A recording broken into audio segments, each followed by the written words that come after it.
میرے عزیزو، اللہ کو اپنا محبوب بہت پیارا ہے، بہت پیارا ہے، اور جو میرے نبی کی نقل اتارتا ہے وہ بھی اللہ کا پیارا ہو جاتا ہے۔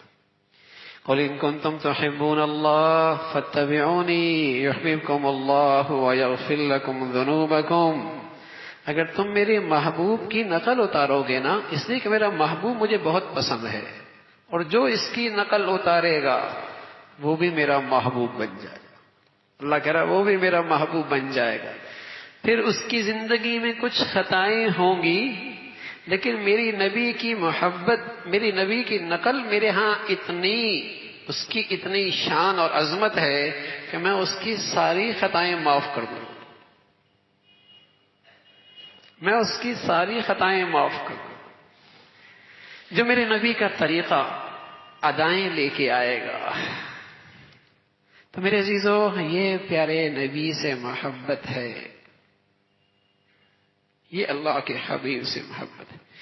یہ وجہ ہے اس امت نے اپنی نبی سے محبت اور عشق کا حق ادا کیا، جو ماضی کی کسی امت میں یہ چیز نظر نہیں آتی۔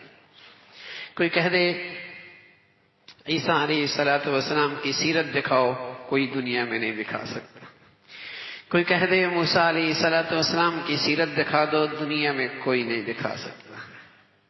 کوئی کہہ دے حضرت ابراہیم علیہ السلام کی سیرت دکھا دو، دنیا میں کوئی نہیں دکھا سکتا۔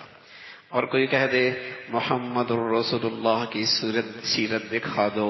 تو میرے عزیزو، میرے نبی کی سیرت ایسی محفوظ ہے، بڑی سے بڑی، ادنا سے ادنا، چھوٹے سے چھوٹا، بڑے سے بڑا، رات کی اور دن کی، خلوت کی اور جلوت کی، گھر کی اور باہر کی، بازار کی اور ایوانوں کی، کوئی ادا ایسی نہیں جس کے امت نے محفوظ نہ کیا ہو۔ کوئی ادا ایسی، بال کیسے بنائے یہ بھی محفوظ ہے، مسواک کیسے کی یہ بھی محفوظ ہے، جوتا کیسے پہنا یہ بھی محفوظ ہے۔ اس لیے کہ اللہ کے نبی کی ہر ادا، اس پر اللہ سے محبت ملتی ہے، تو وہ کیسی گم ہو سکتی ہے امت سے؟ اللہ کی نبی کی ہر ادا پر اللہ سے محبت ملتی ہے، بخشش کا پروانہ ملتا ہے۔ اللہ کے نبی کی اداؤں پر اللہ کی طرف سے محبت ملتی ہے، بخشش کا پروانہ ملتا ہے، امت اسے کہاں ضائع کر سکتی ہے؟ آپ کی ہر ادا